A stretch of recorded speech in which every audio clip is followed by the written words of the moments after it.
Now we have this 2019 Forester. Customer complains that when they brake hard, car pulls to the left. Also, there's a popping noise sometimes when you let go of the brakes. And in general, this whole side seems unstable, kind of. So I'm gonna go ahead and lift the whole car up.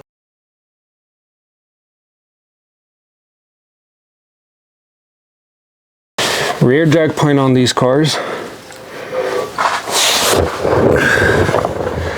is the rear diff. Try to hit this point right here. Use it's a 2x4 or something. Give yourself a little more surface area. Your front jack point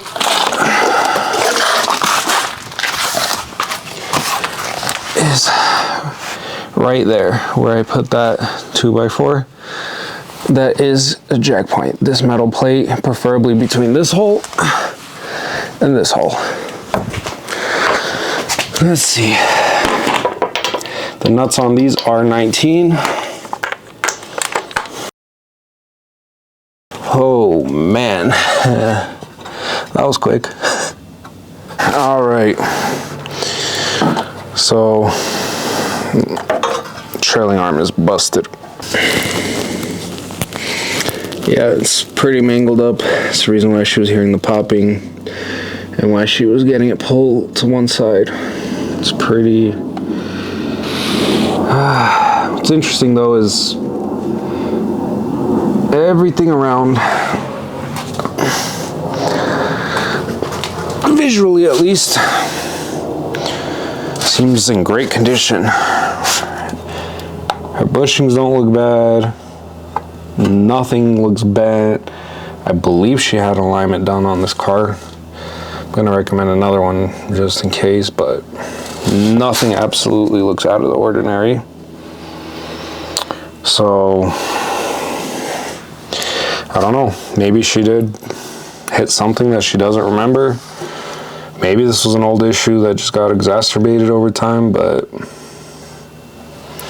that's the only thing I could find wrong. Once I change it, I'm gonna test drive it some more. She also wants to do her rear brakes while we're at it. But yeah, I'm gonna go ahead and pull that trailing arm off.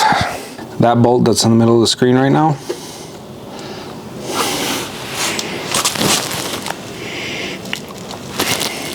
and that rusted out bolt right there should be the only two things I have to take off to get it out.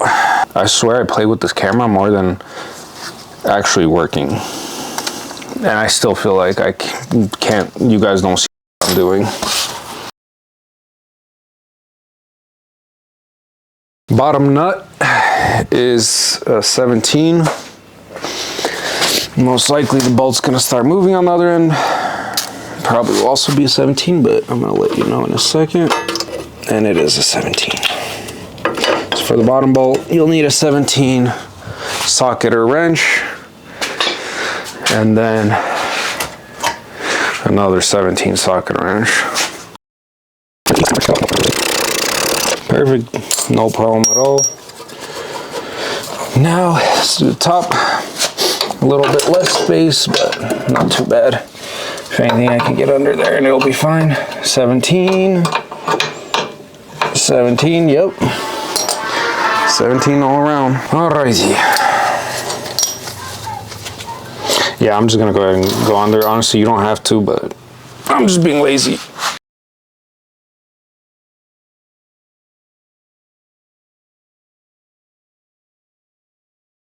Hopefully you can see me. There's a nut on the bottom side of the trailing arm that holds the bracket, that holds speed sensor wire. Can't see from here. Oh yeah, you're gonna have to open that up. Okay, yeah, so you need to take that off.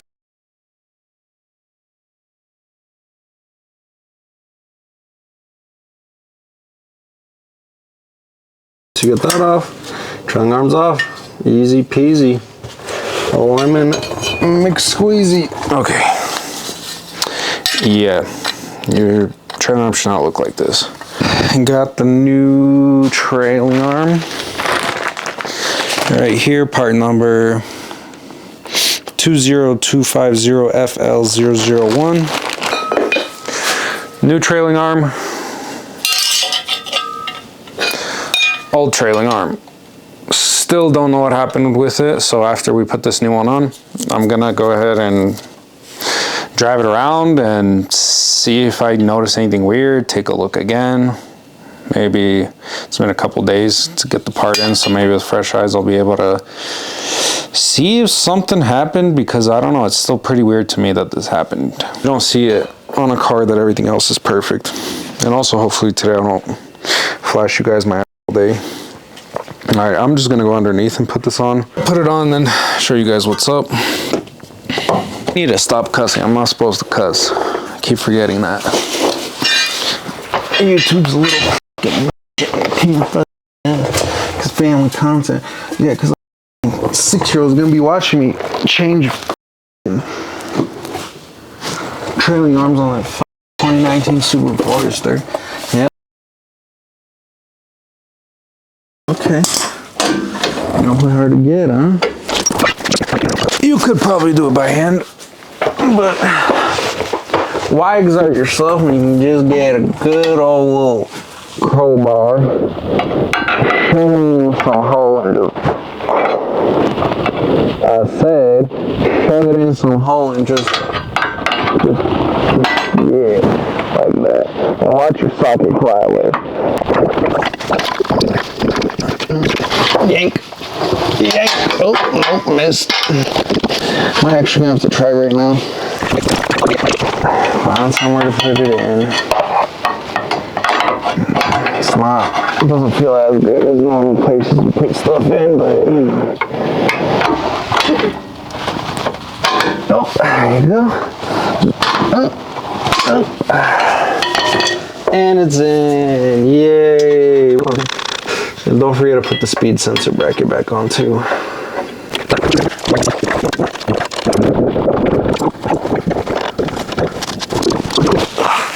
Of course, it's the one that flew away.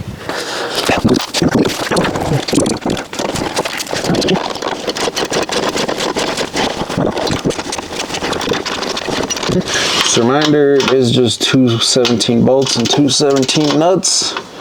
And then for the speed sensor, I believe it's, what is that, 12?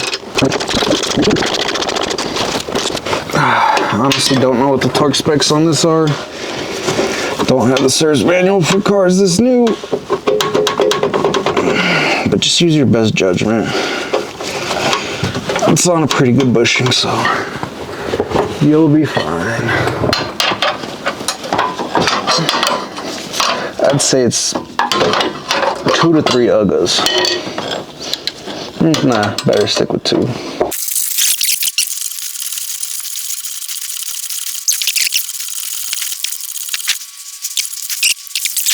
Grab that 12 for speed sensor.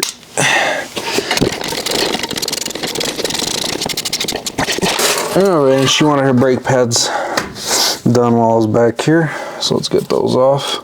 Anyway, got that new trailing arm in. Once again, just that top bolt.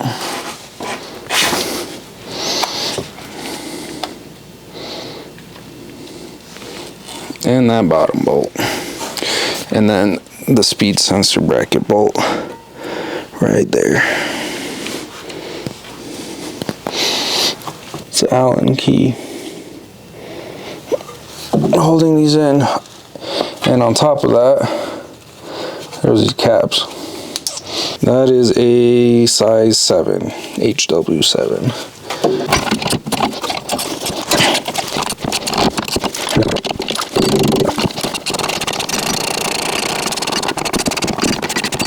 Alright, and that's what that looks like. That's one.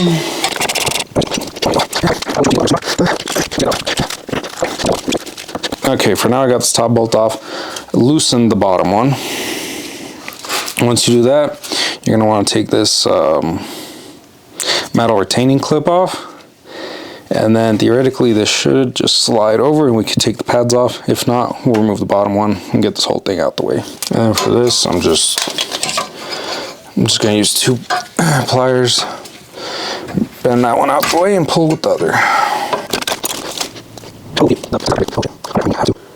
Let me release the electric parking brake really quick. Okay, yeah, we're not gonna have no space. Take that bottom one off too. Kind of forgot this car has electric parking brake. Man, focusing on these videos really distracts you. Now go ahead and pull the whole thing off. Okay, thankfully this is one of the ones that you can just screw in. So we're good on that. Oh, that's nice. The whole thingamabobber's already on it. This is from, pay attention though, because this one is from the other side. So I'm just gonna put that to the side.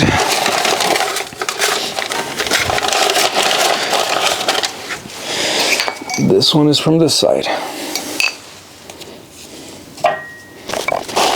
These have no difference left or right. Once you get that off, or once you get the pads on, or it doesn't matter really, whichever, your caliper, because it's electronically controlled, I mean even some that aren't electronically, this one specifically, you see the two notches, you need to somehow grab those two notches and turn them until you get it all the way in. That way your life will be much easier to get it onto the new pads. There's a special tool, you don't have to buy it. I'm gonna grab it with some soft pliers I have and just turn away at it. And then you can disconnect the connector on the bottom pretty easily, so I recommend doing that so you have more space to work with. Once you disconnect that, you can prop it like this. Don't bend that brake line too much. Just go ahead and grab some pliers, or if you have a special tool, and turn. And turn. And turn. And turn. Turn. Turn. Turn. Alright, once you get that one nice and turned, it'll look something like this. You can see it's pressed into its boot now. Now it'll be super easy to put it in. Make sure you get your old brake pad out. New ones are sitting properly in there. Get the new one in position. You can put the sensor on now or later, doesn't really matter. But it should slide on super easily if you turned it all the way. And then once you get the sensor on, make sure you put the rubber cover on. As soon as you do that, take those two bolts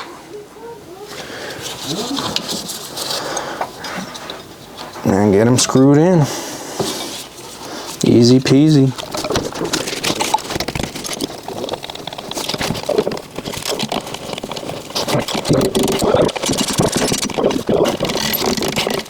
And I don't have the torque specs for this either. Say 1.5 UGAs. Yep, that should be good. Put these caps back on if they're not lost for you. And then if your brakes came with a new retaining clip, go ahead and use the new one. It's funny because I don't know why the kit came with these when they were on the pads already. That's what I was trying to say earlier. Alright, grab one of these clips. They are the same for both sides. Should be pretty easy. Just slide in the bottom. Top one, grab some pliers or something. Shove it in there.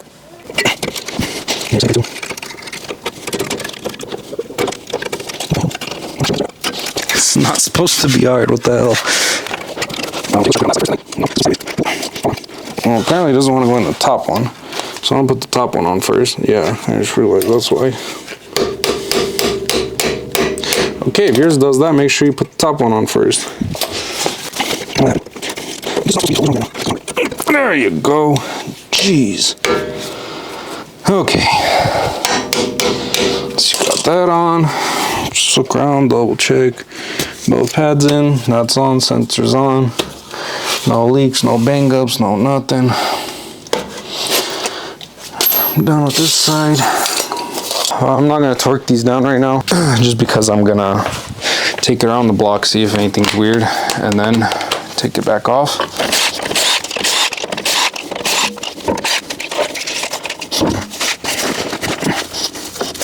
Take the tire off.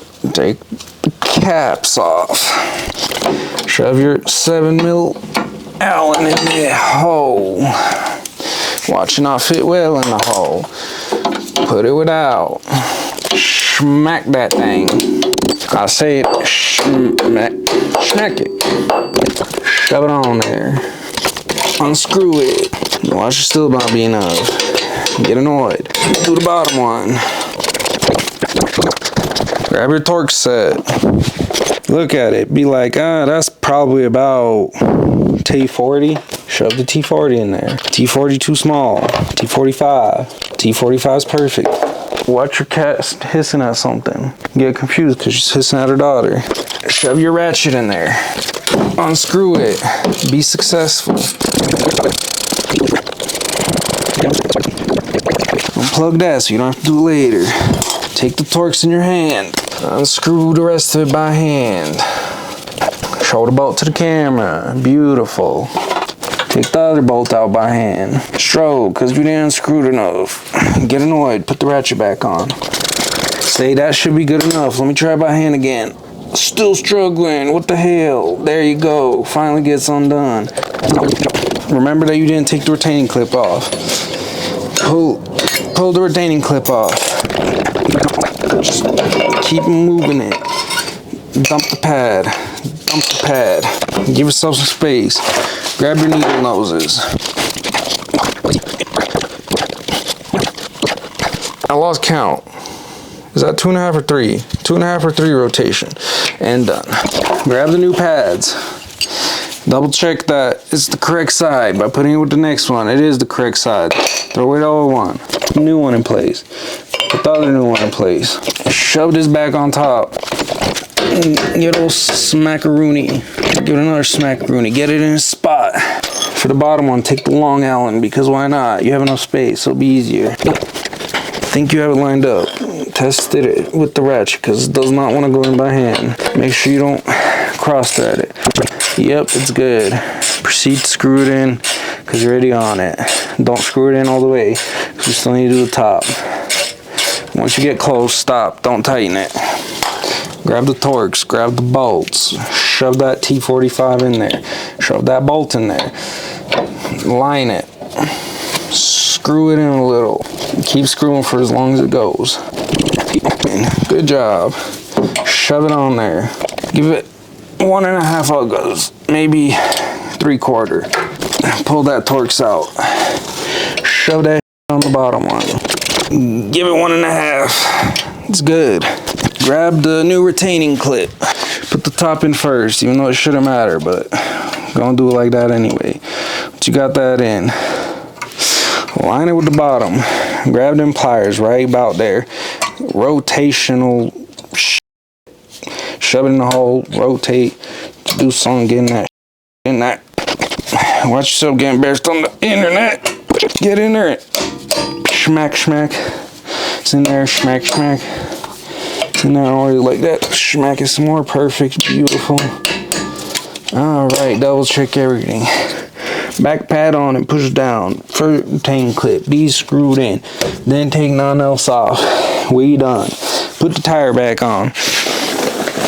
Grab the impacts. Start from the bottom. Lightly. Smack it. Get it back in place. Take you guys with me just in case something does happen. If not, I'll just fast forward through this. Smart ass didn't f***ing connect the f***ing sensor. Good job. Ay, ay, ay. Disappointment. I should fire you. Alrighty, my friends. You guys saw nothing. You guys don't say nothing to nobody, right? Yes, I agree. Okay. Let's see. No? Good Subaru. Let's check the parking brake work. Yes, it does. Alright. Make sure nobody's around. Doesn't look like it. Let's go ahead and give some brakes. Yep. It's good. There's no way I drove her car before. It was not like this. No way she didn't hit anything. No chance. I'm gonna just torque down tires. I'll double check if I'm assuming somewhere around 90. If it's otherwise, I'll throw a caption up. Peace out.